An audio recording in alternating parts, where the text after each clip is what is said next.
본문의 이해를 돕기 위하여 본문을 하나의 드라마로 한번 생각을 우리가 해보았으면 좋겠습니다.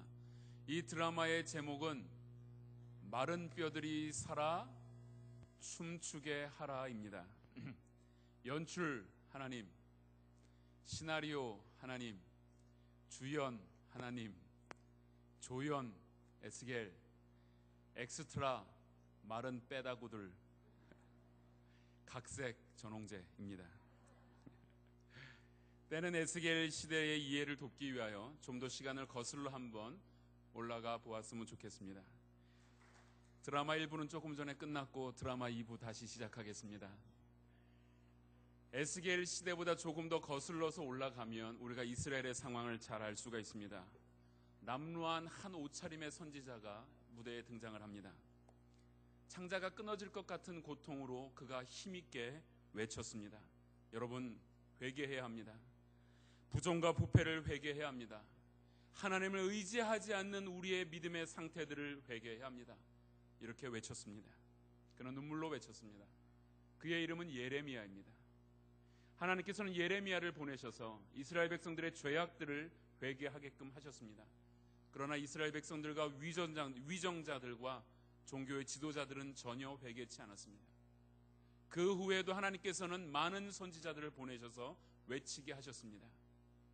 그러나 이스라엘 백성들은 200년 동안이나 그들의 죄악들을 여전히 품고 살아왔습니다.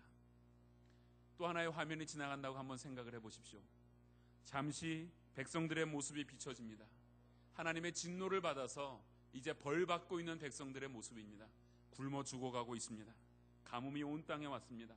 땅은 거북이 등처럼 갈라졌습니다. 온 땅에 재난이 임하였습니다. 그런데도 회개하지 않았습니다. 그러자 이제는 또 한 사람이 이쪽 편에서 등장을 합니다. 이 사람은 바벨론 왕 느부갓네살 왕이었습니다. 수많은 군대를 이끌고 쳐들어왔습니다. 이스라엘 백성들을 멸했습니다. 그리고 도처에서 비명소리가 들려옵니다. 살육이 벌어졌습니다. 곳곳에서 가족들이 뿔뿔이 흩어지게 되고 전쟁의 피비린내 나는 살육의 현장이 벌어졌습니다. 유대왕은 두 눈이 뽑힌 채 쇠사슬에 묶여서 개처럼 끌려갔습니다. 그토록 화려했던 예루살렘 성전은 순식간에 다 무너져 버렸습니다. 유대나라에 그래도 유명했던 그리고 현명했던 모든 젊은이들은 전부 다 노예로 끌려갔습니다. 성전과 회당에 예배하러 오는 사람들의 발길은 다 끊어져 버렸습니다. 마을마다 사람의 인적은 찾아볼 수가 없어요. 스산한 바람마저 붑니다. 여인들과 아이들은 그 자리에 남아서 먹을 것이 없어 고통당하였습니다. 여인들은 먹을 것이 없자 자신의 아이들을 돌려가며 삶아 먹자라는 이야기까지 하게 됩니다. 수많은 사람들이 그렇게 죽어갔습니다. 이 비극적인 역사가 7년 동안이나 계속 유대 땅에 이어져 왔습니다. 골짜기마다 실제로 마른 뼈들이 가득 찬 땅이 되어져 버렸습니다. 이제 산막입니다. 장면이 바뀌어졌어요. 에스겔이 동산을 한 강가를 거닐고 있었습니다. 그때 하늘이 열리며 하늘에서 한 음성이 들려왔습니다. 에스겔아, 너는 나를 따르라. 에스겔이 환상을 보게 되었습니다. 하나님이 끌고 가시는 대로 끌려가서 보았습니다. 한 골짜기에 도착을 했습니다. 그곳에는 수많은 마른 뼈들이 가득 차 있었습니다. 그냥 마른 뼈도 아니었어요. 성경에 보면 아주 마른 뼈다, 완전히 말라버린 빼다구들이었습니다. 그리고 오늘 본문이 시작된 것입니다. 이스라엘 백성들의 이런 상황 가운데 하나님은 에스겔이라는 한 사람을 부르셨고 환상을 통하여 그에게 죽어가는 마른 뼈, 완전히 생명이 없는 뼈들을 보여주셨습니다. 이 마른 뼈는 과연 무엇을 상징하는 것이겠습니까? 오늘 본문 11절 말씀을 보면 이렇게 기록이 되어져 있습니다. 함께 읽어보겠습니다. 시작. 또 내게 이르시되 인자야, 이 뼈들은 이스라엘 온 족속이라. 그들이 이르기를 우리의 뼈들이 말랐고 우리의 소망이 없어졌으니 우리는 다 멸절되었다 하느니라. 누구라고요? 이스라엘 백성들이다. 이들은 소망이 없습니다. 다 말라버렸습니다. 다 멸절되었다라고 성경은 그렇게 기록했습니다. 바빌론의 포로가 됐죠. 아무런 저항할 힘이 없었습니다. 하나님의 택함받은 백성이었는데 그들이 그 죄악들을 회개하지 않냐고 하나님 앞에서 살게 되었을 때 하나님께서 그들을 마른 뼈로 버려두셨습니다. 힘이 없는 민족이 되었어요. 자기 스스로 일어날 힘이 없게 되었습니다. 살아남은 자는 포로로 끌려간 것이 다였습니다. 하나님께서는 에스겔에게 그 마른 뼈들을 보여주셨습니다. 요새 사람들이요, 다이어트를 한다고 고생들을 하죠. 저도 다이어트를 해볼까 생각 중입니다. 아직 생각 중입니다. 주님이 오시면 되지 않을까 생각합니다. 그런데 가만히 보면 먹는 돈보다 빼는 데 돈을 더 많이 쓰는 것 같아요. 오늘 본문에서는 그렇게 다이어트해서 마른 뼈가 아닙니다. 영적으로 완전히 죽어버린 뼈입니다. 하나님을 멀리하며 하나님의 음성을 듣지 않았던 이스라엘 백성들에게 영적인 저주가 내려진 파멸의 자리에 들어간 그러한 마른 뼈들이었습니다. 영적으로 아무것도 할 수 없는 존재들이 되어졌습니다. 기도도 못합니다. 예수 그리스도의 이름도 모릅니다. 찬송도 없어졌습니다. 감격도 없어졌어요. 구원의 감격도 없습니다. 이제 예수 믿은 지 시간이 지나면서 구원의 확신조차도 흔들려 버리고 말았습니다. 생명도 없습니다. 이 뼈들은 이스라엘 민족이요, 또 오늘 우리의 모습이 아닙니까? 이 골짝 저 골짝 수북수북 쌓여 굴러다니는 마른 뼈들을 보는 이 선지자의 마음은 어떠했습니까? 어쩌면 이 선지자의 마음이 오늘 우리 가운데 내 자신을 보면서, 내 가족을 보면서, 한국교회와 우리의 민족들을 보면서 우리의 마음속에 그러한 생각들이 없습니까? 인생의 무거운 짐을 지고 있습니다. 신음하고 있습니다. 그런데 어떻게 해결해야 할지 실마리를 찾지 못하는 안타까워하는 자기 자신의 한계를 보고 있는 이러한 모습이 우리의 마른 뼈의 모습이 아닙니까? 사회에서 아무런 능력도 발휘하지 못합니다. 교회에서 그렇다고 믿음의 가장으로 서 있지도 못합니다. 아내가 보기에 남편을 보니 너무나도 답답한 지경입니다. 그렇게 제대로 취직도 못하고 아무런 힘없이 살아온 지가 1년, 2년 지나면서 점점점 삶의 의욕들을 잃어버리며 어쩌면 남편을 볼 때 아내가 마른 뼈처럼 보이는 그러한 현실들이 우리에게 있지는 않습니까? 이제는 풍성한 은혜를 체험하는 것은 먼 다른 나라의 이야기 같습니다. 나의 이야기 같지도 않습니다.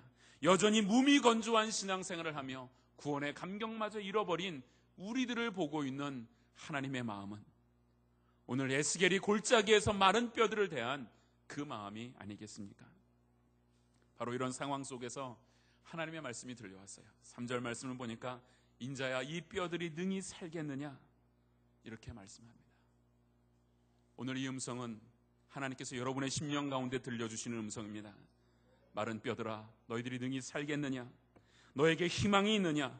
너의 가정에 소망이 있느냐? 우리 한국교회에 소망이 있느냐? 이 민족에 참으로 희망이 있느냐? 하나님이 오늘 우리에게 이렇게 묻고 있는 것입니다. 차라리 산소호흡기를 꽂고 숨을 깔딱깔딱거리고 있는 사람에게 희망이 있느냐 물어보면 그래도 희망이 있다라고 대답할 수도 있겠습니다. 그런데 오늘 에스겔이 보고 있는 것은 무엇입니까? 생명이 없는 존재예요. 피가 다 말라버렸습니다. 살이 없습니다. 아무것도 없어요. 마른 뼈만 남아있는데 그것을 보면서 주님이 하시는 말씀이 인자야 이 뼈들이 능히 살겠느냐 이렇게 물어봤어요. 그랬더니 에스겔이 아주 지혜롭게 대답을 합니다. 3절을 보니까 주께서 아십니다. 참 지혜로웠던 것 같아요. 살 수 있습니다 이렇게 대답하려고 해보니까 현실을 보면 도저히 불가능해요. 마른 뼈가 어찌 살겠습니까? 그렇다고 살 수 없습니다 이러면 하나님 앞에서 불신의 태도가 아닙니까? 그러니 하는 말이 주께서 아시지 않습니까? 이렇게 얘기를 했습니다. 이 대답은 제가 얼마 예전에 들었던 어느 신학생의 답안지와 똑같은 내용인 것 같습니다. 신학생이 시험 문제를 받아서 답을 쓰고 있는데 답을 쓰다가 도저히 모르는 문제가 나온 거예요. 그런데 에스겔식으로 대답을 했죠. 뭐뭐뭐뭐 물어보니까 이 답은 주님만 아십니다. 그러니까 교수님이 채점을 딱 해주셨어요. 주님 100점, 넌 빵점. 근데 이게 정답 아닙니까? 우리의 인생에 주님은 100점이고 우리는 빵점입니다. 주님의 능력이 100점으로 임할 때에 우리의 인생이 살 수가 있습니다. 내 능력 빵점 아닙니까? 내 안에 소망이 있습니까? 내가 가지고 있는 능력으로 과연 구원받은 백성이라고 우리가 할 수 있겠습니까? 여러분, 죽은 뼈들이 다시 살 수 있는지 없는지 그것은 내 능력이 아니라 하나님만이 아시고 하나님의 능력인 줄로 믿습니다. 하나님께서 마른 뼈들을 살리고자 하는 의욕이 그 안에 있었기에 인자야 이 뼈들이 능히 살겠느냐라고 물어보는 것 아니겠습니까? 인간에게는 절망일 수밖에 없는 순간일지라도 하나님이 오늘 나의 심령 가운데 오시고 우리 가정 가운데 오시며 이 민족과 한국교회 가운데 오시면 우리에게도 소망이 있는 줄로 믿습니다. 왜입니까? 소망이신 하나님으로부터 능력이 나오기 때문입니다. 하나님은 100점이시기 때문이에요. 하나님의 능력은 퍼펙트하기 때문입니다. 우리에게는 아무런 것도 없다 할지라도 하나님이 하시기 때문에 가능한 것입니다. 예수님께서 부자가 천국에 들어가는 것보다 약대가 바늘귀로 들어가는 것이 더 쉽다, 이런 얘기를 하셨어요. 그러니까 거기 앉아있던 사람들이 그러면 어떻게 도대체 구원을 받을 수 있습니까? 약대가 바늘귀 들어가는 것이 더 쉬울 정도라면 구원은 어떻게 받습니까? 이렇게 얘기하니 주님이 대답을 하셨어요. 사람으로는 할 수 없으되 오직 하나님으로는 다 할 수 있느니라. 하나님은 하실 수 있다라는 겁니다. 여러분, 전 서울 구치소 경비교도대 대대장이었던 박효진 장로님의 책을 읽어보셨습니까? 하나님이 고치지 못할 사람은 없다. 그 책을 읽어보면 감동이 있습니다. 청송감호소와 서울구치소에 갇혔던 사람들은 흉악범들이었어요. 도저히 사람으로는 고칠 수 없는 전과 10번, 12번 이런 사람들이었습니다. 그런데 이 장로님이 거기 교도대 대대장으로 복음의 사역을 감당했어요. 그런데 그들이 변화되었다라는 거예요. 그러면서 그가 썼던 간증문이 그 책이 되었는데 하나님이 고치지 못할 사람은 없다라는 겁니다. 여러분, 저는 이 말이 맞는 것 같습니다. 하나님이 고치지 못할 사람이 있습니까? 없습니다. 하나님은 오늘 이 자리에 오신 여러분들을 능히 고칠 수 있는 줄로 믿습니다. 우리의 마음이 아무리 완악하고 이미 하나님의 은혜로부터 멀리 떨어져 고통 가운데 있다 할지라도 하나님의 성령께서 오늘 우리 가운데 충만히 임하시면 하나님은 능히 우리를 고쳐주실 줄로 믿습니다. 우리의 낮아진 마음, 우리의 패역한 마음, 우리의 완악한 마음들을 깨트려 주시고 묵은 땅을 기경해 주시는 하나님의 은혜가 오늘 우리 가운데 임한다면 우리는 고침을 받은 백성으로, 하나님께 은혜를 받은 백성으로 살아갈 수 있는 줄로 믿습니다.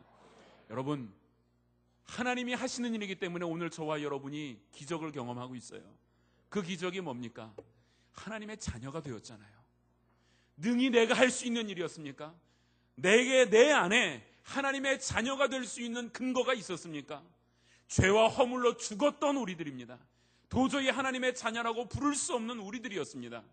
그런데 하나님의 충만한 은혜가 임하며 도저히 고침을 받을 수 없었던 우리들을 하나님이 고쳐주시고 싸매어 주시고 하나님의 자녀 삼아 주신 줄로 믿습니다. 남아공에 있으면서 이제 청빙에 대한 서류를 준비했어요. 소개를 받아서 이력서를 넣어야 되잖아요. 이 교회에 오려면요. 그래서 이력서를 쓰기 시작했습니다. 자기소개서를 제가 밤을 꼬박 세우면서 또 써봤어요. 정리해놓은 내용들을 좀 쓰기 시작했는데 자기소개서를 쓰다가 몇 시간을 이렇게 썼는데요. 쓰면서 제 마음에 제가 쓴 맨 마지막 자기소개에 제가 쓴 한 구절이 있었습니다. 나의 나 된 것은 하나님의 은혜구나. 그게 깨달아지는 거예요. 자기소개서의 내용을 내가 어떻게 예수를 믿게 됐고, 내 가정 어떤 환경 가운데서 태어났고, 예수를 어떻게 믿게 됐고, 내가 언제 소명을 받았고, 그동안 어떠한 교회에서 어떻게 사역해 왔는지를 쭉 저를 소개하다가 맨 마지막 결론에서 깨달은 것은 나의 나 된 것이 하나님의 은혜였구나. 이 깨달음이 탁 오는 거예요. 나의 나 된 것이 하나님의 은혜다라는 깨달음이 오니까 사명에 대해서요, 하나님의 일에 대한 아주 강력한 소망들이 내 마음속에 일어나는 것이었습니다. 여러분 어떻습니까?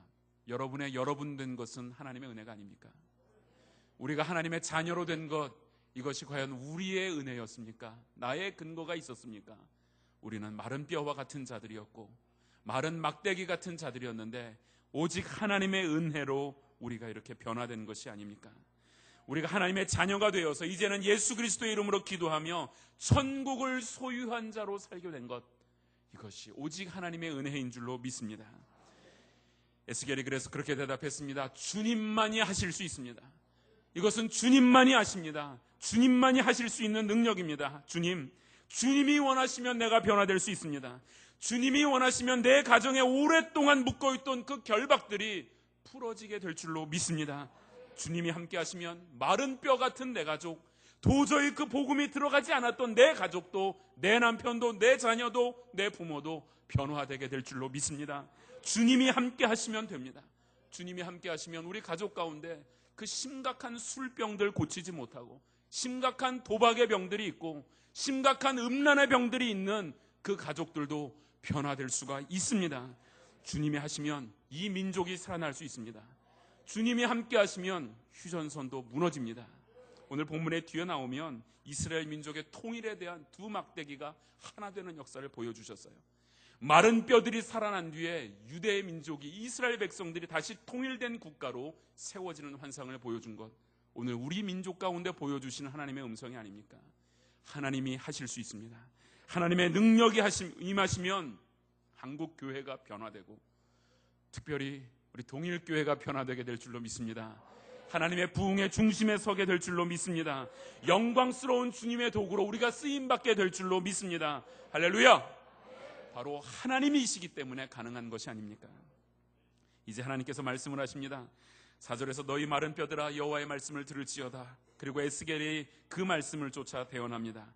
7절 말씀을 보면요, 이에 내가 명을 쫓아 대언하니 대언할 때에 소리가 나고 움직이더니 뭐라고요? 이 뼈 저 뼈가 들어맞아서 뼈들이 서로 연락하더라. 할렐루야! 하나님의 말씀을 대언했습니다. 바짝 마른 뼈들이 어떻게 살아날 것인가 너무나도 고통스럽고 힘들었습니다. 에스겔은 고민하고 있었어요. 이 뼈를 어찌 살립니까? 하나님이 하실 수 있는지는 믿지만 도대체 이 뼈가 어떻게 해야 살아날 수가 있겠습니까? 그러고 있는 에스겔에게 하나님께서 말씀하십니다. 마른 뼈들을 향하여 대언해라. 말씀을 선포해라. 그러면 살아나게 될 것이다. 그때 이 뼈 저 뼈가 연락하고 서로 상합되었습니다. 그리고 그 가운데 살이 붙는 역사가 일어나기 시작했습니다. 힘줄이 생겼습니다. 살이 붙었습니다. 가죽이 붙었습니다. 사람의 형체를 갖게 되었습니다. 하나님의 말씀을 대언할 때 놀라운 역사가 일어나게 될 줄로 믿습니다. 왜냐하면 말씀이 능력이기 때문입니다.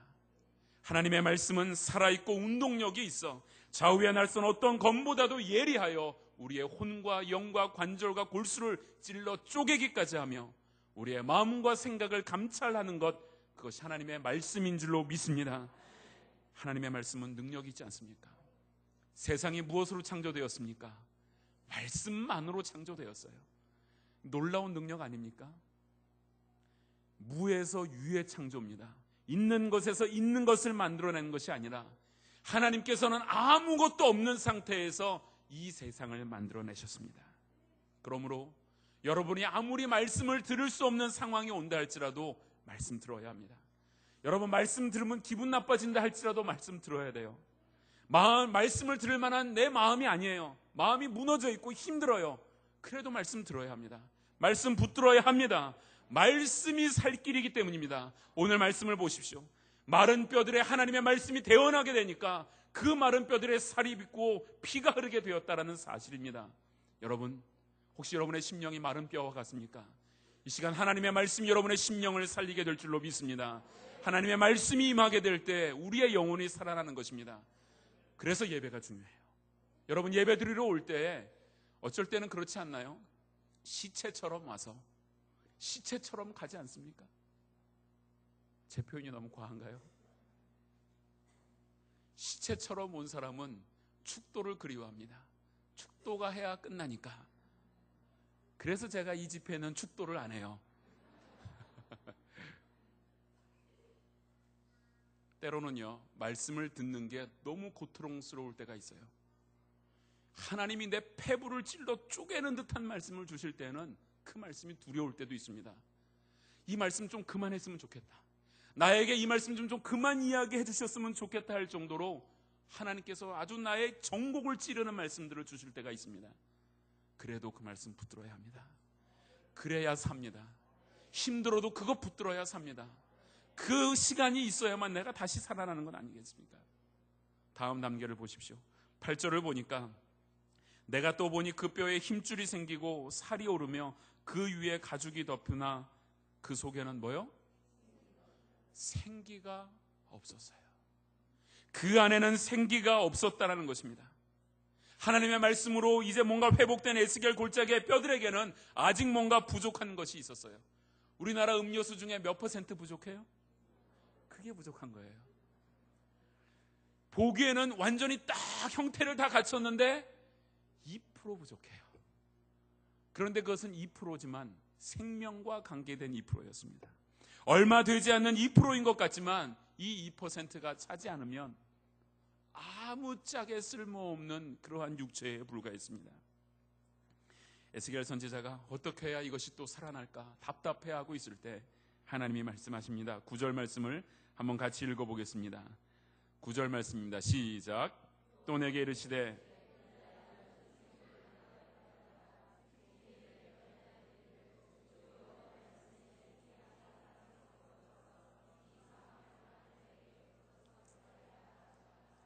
아멘. 그래서 에스겔 선지자가 하나님의 말씀대로 대언을 하였습니다. 그러자 생기가 불어왔습니다. 그리고 그 생기가 그들의 코로 입으로 들어가게 되었습니다. 그리고 그들이 살아났습니다. 마른 뼈들이 살아났습니다. 그리고 그들이 극히 큰 군대를 이루게 되었습니다. 하나님의 군대가 되었습니다. 할렐루야. 이게 하나님의 역사 아니겠습니까? 여러분, 이 생기가 무엇입니까? 어제 우리가 살펴보았잖아요. 바람이 불어오는 생기는 무엇입니까? 성령 하나님입니다. 똑같은 어원을 가지고 있죠. 푸뉴마라는 것. 그리고 또한 히브리어에서는 말하는 루아흐라는 것은 생기, 바람, 호흡이라는 것입니다. 생명의 바람이신 성령의 능력이 그 마른 뼈들 가운데 임하게 되니 그들에게 생명이 부어졌다라는 것입니다. 살아있는 영이 된 것입니다. 하나님의 영이 임하니 그들이 이제 정말로 살아있는 존재가 된 것입니다. 그렇습니다. 성령이 임해야만 생기가 나타납니다. 하나님이 말씀이 임하는 곳에는 반드시 성령님의 역사가 함께 일어나는 것입니다. 토우저 목사님은 이런 이야기를 했어요. 하나님의 말씀은 우리에게 빛이다. 시편 119편에도 하나님의 말씀은 우리의 빛이라고 합니다.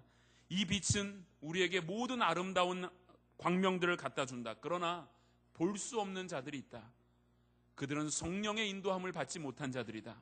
빛은 이 땅에 왔지만 성령의 인도함을 받아 그 눈을 뜨지 못하면 이 빛은 결코 볼 수가 없고 말씀으로 다가갈 수가 없다. 말씀을 깨달을 수 없다라고 말했습니다. 여러분, 성령님이 오셔야 말씀도 깨달음이 됩니다. 여러분, 말씀으로 자꾸 살만 찌면 뭐 하겠습니까? 자꾸 지식적으로 우리가 많은 것들을 알아가면 무엇 하겠습니까? 그 안에 생명의 성령의 역사가 있어야지 그 말씀이 내 삶의 능력이 되는 줄로 믿습니다. 생명의 성령의 역사가 있어야만 그 말씀이 내 삶을 움직이게 되고 나를 치유하게 되고 내 가정을 회복시키게 되는 줄로 믿습니다. 어느 모임에 갔더니 우리 고신교단에 대해서 자동차로 따지면 우리 교단은 마르세데스 벤츠래요. 그 차 아세요? 네, 상당히 비싼 차입니다. 그래서 제가 좀 우쭐댔어요. 우리 교단에 대해서 칭찬을 하는구나 생각을 했습니다. 그랬더니 그 강사 목사님 바로 그 다음 하시는 말씀이 벤츠인데 기름이 없어서 간 적이 없대요. 제 마음에 탁 찔림이 왔어요. 교단은 둘째치고 제 자신을 보니까 말씀 많이 봤습니다. 연구했습니다. 말씀을 대한 해석하는 능력도 많이 배워갔어요. 그런데 그 말씀을 움직일 만한, 그 말씀이 내 삶에서 역동할 만한 생명의 성령의 역사가 내 안에 있느냐 물어보게 되니까 내 스스로 아니었구나. 너무나 내가 지식적으로 커져갔구나. 이것은 아니었다. 이런 마음에 찔림이 온 것이에요. 사랑하는 성도 여러분, 말씀을 배우는 것 이거 아주 중요한 것입니다. 소홀히 할 수 없습니다. 그러나 여러분, 그 말씀 가운데 생명의 성령의 역사가 함께 임해야만 우리 가운데 참된 능력이 되는 줄로 믿습니다. 여러분, 이 성령 축제를 준비하면서요, 저희 교육자들이 같이 기도하지만 여러분, 이 성령 축제를 준비하는 것, 그리고 이렇게 우리가 계속해서 말씀과 기도의 집회를 해가는 것, 이것은 치열한 영적인 싸움입니다. 여러분, 이 싸움에서 지면 안 됩니다. 여러분이 영적인 싸움을 쉽게 생각하지 마십시오. 여러분의 상황과 여러분의 가정과 여러분의 직장에서 일어나는 일들이 지금 우연이라고 생각하시면 안 됩니다. 혹 여러분 지금 이 집회를 준비하면서 마음에 심한 우울증들을 마음이 많이 힘든 일들이 여러분 겪고 있습니까? 괜히 가족 간의 분열들을 경험했습니까? 직장에 갔는데 그전에는 그러지 않던 사람이 나에게 굉장히 이상하게 대하는 그런 일들을 여러분 혹시 경험하지 않았습니까? 이러한 모든 일들이 영적인 싸움 가운데 일어나는 작은 하나의 현상들입니다. 예를 들면 이 앰프도 그래요. 저는 많이 경험했던 것 같아요. 기도를 많이 열심히 해갖고 수련회를 닦아갖고 앰프 설치하면 꼭 고장이 한 번씩 나요. 생전 실수를 안 하는 애가 110V에 꼽아야 되는 걸 220에 꼽아가지고 앰프를 터뜨리고요. 수련회 가면 그런 일들을 한 번씩 경험해요. 여러분, 우리의 뒤에는요 항상 영적인 존재가 있습니다. 이런 부분들에 대해서 우리가 조금은 예민하게, 특별히 이러한 부흥회와 말씀의 집회들을 앞두고선 좀 민감하게 반응해야 될 필요들이 있습니다. 여러분, 이러한 일들에 대해서 두려워하실 필요가 전혀 없습니다. 왜입니까? 하나님이 이미 싸워서 이기신 승리한 싸움을 우리는 붙들고 있는 것이에요. 우리가 능히 이길 수 있습니다. 여러분, 염려할 필요도 없고 두려워할 필요도 없습니다. 하나님 반드시 이번 성령 축제를 통하여 크신 은혜를 주시고 있습니다. 왜냐하면 영적인 싸움이 눈에 보이잖아요. 영적인 싸움이 있다는 건 사단이 지금 잔뜩 쫄았어요. 지금 얘네들 그대로 뒀다가는 큰일 날 것 같으니까, 자기 세력 많이 뺏길 것 같아요. 동대신동에 큰일 날 것 같으니까 막 막는 거예요. 방해하고 괴롭히고 마음을 자꾸 우울하게 만들고 이런 일들이 생깁니다. 그러나 그것을 조금도 이상히 여기지 마십시오. 경건하게 살고자 하는 자는 핍박을 받는 것이고, 하나님의 성령의 역사를 기대하는 자는 또 그 반대의 역사들도 경험할 수가 있다는 것입니다. 우리가 싸워 이겨야 합니다. 말씀으로 무장해야 합니다. 성령 하나님으로 무장해야 합니다. 성령 하나님께서 오시면 절망에서 희망의 삶으로 바뀔 수 있습니다. 우리의 절망적인 상황들을 극복해 갈 수가 있는 것입니다. 여러분, 하나님께서 하시는 일들은요 언제나 너무너무 놀라운 건, 하나님의 이 구약 성경들을 보면 많은 심판의 내용들이 있어요. 그래서 어떤 사람들은 구약의 하나님은 진노의 하나님이다, 심판의 하나님이다, 무서운 하나님이라고 언제나 그렇게 이야기를 합니다. 그런데 단 한 번도 하나님이 보여주시는 역사가 해피엔딩이 아닌 것이 없어요. 항상 그 끝은 하나님께서 아름다운 결말을 맺어주셨다는 것입니다. 13절 말씀을 한번 보십시오.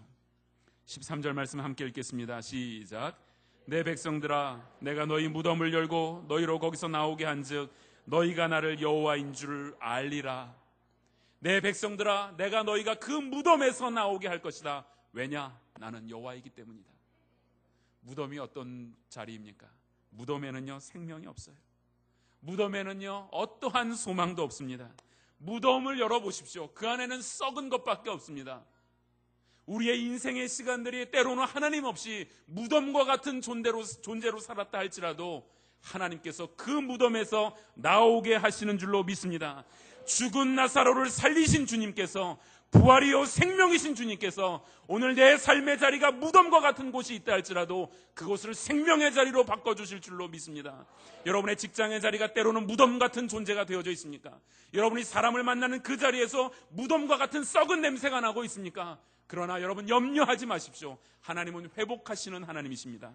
하나님은 우리를 그 가운데서 끌어내실 뿐입니다. 나는 부활이요 생명이니 나를 믿는 자는 죽어도 살겠고 무릇 살아서 나를 믿는 자는 무엇입니까? 영원히 살리라. 이 약속은 오늘 저와 여러분들에게 주시는 하나님의 약속입니다. 그런데 이제 우리의 편에서 해야 할 것이 있습니다. 이 회복을 위해서 해야 할 것이 있습니다. 사실 오늘 본문 37장이 시작되기 전에 36장의 말씀은 하나님께서 이제 너희 민족들을 회복시켜 줄 것이다. 에스겔에게 미리 그 말씀들을 주셨어요. 너희 민족은 반드시 회복될 것이다. 이것은 내가 하는 일이고 나는 사랑이고 나는 인자다. 반드시 회복시켜 주실 것이다. 이 약속을 36장 36절에서 주셨습니다. 한번 같이 읽어보겠습니다. 시작. 너희 사면에 남은 이방 사람이 나 여호와가 무너진 곳을 건축하며 황무한 자리 나 여호와가 말하였으니 이루리라. 나 여호와가 말하였으니 뭐요? 이루리라. 이렇게 말씀하셨어요. 14절, 오늘 본문 37장 14절 말씀도 한번 보십시다. 한번 같이 읽어보겠습니다. 시작. 내가 또 내 신을 너희 속에 두어 너희로 살게 하고 내가 또 너희를 너희 고토에 거하게 하리니 나 여호와가 이 일을 말하고 이룬 줄을 너희가 알리라. 아멘. 나 여호와가 말하였으니 이루리라. 그 다음에 하시는 말씀은 나 여호와가 이 일을 이룬 줄을 너희가 알리라. 이 사이에 뭐가 있었는지 아세요? 분명히 이루어 줄 것이다 말씀하셨고, 마른 뼈들을 살리시면서 주님이 주신 말씀은 이루어졌다. 이미 이것이 이루어졌는데 이 이루어지는 사이에 놀라운 일이 하나 있었습니다. 36장 37절 말씀을 한번 보십시오. 같이 한번 읽어보겠습니다. 시작. 나 주 여호와가 말하노라. 그래도 이스라엘 족속이 이와 같이 자기들에게 이루어 주기를 내게 구하여야 할지라. 내가 그들의 인수로 양떼같이 많아지게 하되. 뭐라고요? 그래도 뭐 하라고요? 그것이 비결이었습니다. 하나님이 말씀하셨으니까 반드시 이 회복의 역사는 이루어진다. 그러나 그래도 너희가 뭐 하라? 그래도 기도해야 한다는 것입니다. 하나님의 약속은 반드시 이루어질 것이지만 그래도 구해야 한다. 그래서 우리가 기도하는 것 아닙니까? 이 놀라운 약속은요, 다니엘서 9장에도 나옵니다. 다니엘서 9장 말씀을 한번 보겠습니다.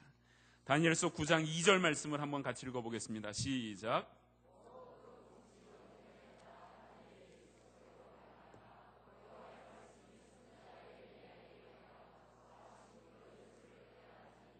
곧 예루살렘의 황무함이 70년 만에 마치리라 하신 것이니라. 하나님의 말씀이 다니엘에게 임했습니다. 그래서 너희들이 바벨론에서의 포로의 생활이 70년이 끝나면 맞춰지게 될 것이다 하면서 다니엘에게 마음에 안심을 줬죠. 염려 마라. 70년 뒤에 반드시 회복된다. 이 말을 다니엘이 듣고 다니엘이 무엇했습니까? 3절 말씀을 읽어보겠습니다. 시작. 내가 금식하며 베옷을 입고 죄를 무릅쓰고 주 하나님께 기도하며 간구하기를 결심하고. 뭐라고요? 하나님이 회복시켜 줄 것이다 약속을 줬는데 그때 다니엘이 한 행동은 금식하고 베옷을 입고 죄를 무릅쓰고 주 하나님께 기도하며 간구하기를 뭐 했다고요? 결심했다라는 것입니다. 그때 하나님의 역사가 여러분의 것이 됩니다. 하나님이 약속하신 회복의 역사는 바로 그때 우리의 심령 가운데 임하게 될 줄로 믿습니다. 하나님 반드시 이루실 일이지만, 그러나 그것이 나의 큰 은혜가 되기 위해서, 내 안에 진정한 능력이 되기 위해서는 내 무릎 꿇어야 합니다. 내 입술을 열어 고백해야 합니다. 하나님 놀라운 이 약속이 내 심령 가운데 이루어지게 하옵소서. 하나님이 놀라운 회복의 역사가 내 안에 이루어지게 하여 주시옵소서. 오늘 본문 말씀 시작하는 1절을 다시 한 번만 보겠습니다. 37장 1절 말씀 제가 읽어보겠습니다. 여호와께서 권능으로 내게 임하시고 그 신으로 나를 데리고 가서 골짜기 가운데 두셨는데 거기 뼈가 가득하더라. 여호와께서 무엇으로 임하셨습니까? 권능으로 임하셨습니다. 에스겔이 하나님의 약속을 듣고 결심하고 기도했어요. 그러니까 여호와께서 어떻게 해요? 권능으로 임해 주셨습니다. 그때 에스겔의 마음이 어땠을까요? 비록 마른 뼈들은 보았지만 그의 마음속에 정말 세상에서는 바꿀 수 없는 살아있는 소망이 생겨났을 것입니다. 내 신을 너희 속에 두어 내가 너희로 살게 해주겠다. 내가 이루어 주겠다라고 약속하셨습니다. 한번 따라서 해보십시다. 여호와가 말씀하시고 이룬 줄을 알리라. 여호와가 말씀하시고 이룬 줄을 알리라. 할렐루야. 하나님이 말씀하셨으니 이룬 줄을 믿어야 합니다. 이제 우리가 해야 할 일은 이 회복의 역사를 위해서, 마른 뼈들이 살아 춤추는 역사를 위하여 우리가 할 일, 오직 그 말씀을 의지하여 다시 한번 기도의 무릎을 꿇는 겁니다. 다시 한번 하나님의 부흥의 역사가 일어나도록 기도하는 일만 남아 있습니다. 다시 한번 우리의 심령이 회복되도록 하나님이여, 내 안에 마른 뼈와 같은 내 삶이 있습니다. 하나님 무덤과 같은 내 자리가 있지만 이 시간 하나님의 말씀이 임하고 하나님의 생명의 성령이 임하게 될 때 바로 하나님 놀라운 회복의 역사가 있는 줄로 믿습니다. 하나님 이 시간 내 안에 기도의 영을 부어주시옵소서. 기도하기로 결심하게 하여 주시고 내가 기도하는 자가 되게 하여 주옵소서. 그때 회복의 역사가 바로 여러분의 것이 되는 줄로 믿습니다. 여러분은 더 이상 마른 뼈가 아닙니다. 왜냐? 하나님이 이룬 줄을 알리라. 마른 뼈는 과거의 역사입니다. 이제 우리가 할 일, 무릎 꿇고 기도하며 나아갈 때 하나님께서 바로 우리의 가정을 변화시켜 주시고 하나님께서 장작개비와 같은 우리의 심령들을 변화시켜 주시며 도저히 새싹이 돋아날 수 없는 묵은 땅과 같은 우리의 마음들을 기경시켜 주셔서 이 안에 생명을 불어넣어 주시고 이 안에 새로운 바람을 불어넣어 주셔서 진리의 성령의 인도함을 받아 우리의 삶에 놀라운 변화와 축복이 임하게 될 줄로 믿습니다. 살아 춤추는 여러분 되시기를 바랍니다. 함께 찬양하겠습니다. 오소서 진리의 성령님, 함께 찬양하겠습니다. 이 시간 우리가 찬양하며 기도하는 시간들을 가질 텐데요, 여러분, 진리의 성령님께서 이 시간 여러분의 심령 가운데, 그리고 우리의 이 예배 자리에 가운데 임하실 줄로 믿습니까? 기도하십시다. 찬양하십시다. 하나님 반드시 마른 뼈와 같은 내 삶들, 무덤과 같은 내 삶의 자리자리들 가운데서 나사로를 살아 일으키게 하신 것처럼 우리를 회복시켜 주시고 우리를 일으켜 주실 줄로 믿습니다. 아멘. 우리가 함께 믿는 마음으로 찬양하겠습니다. 아멘. 오소서 진리의 성령님.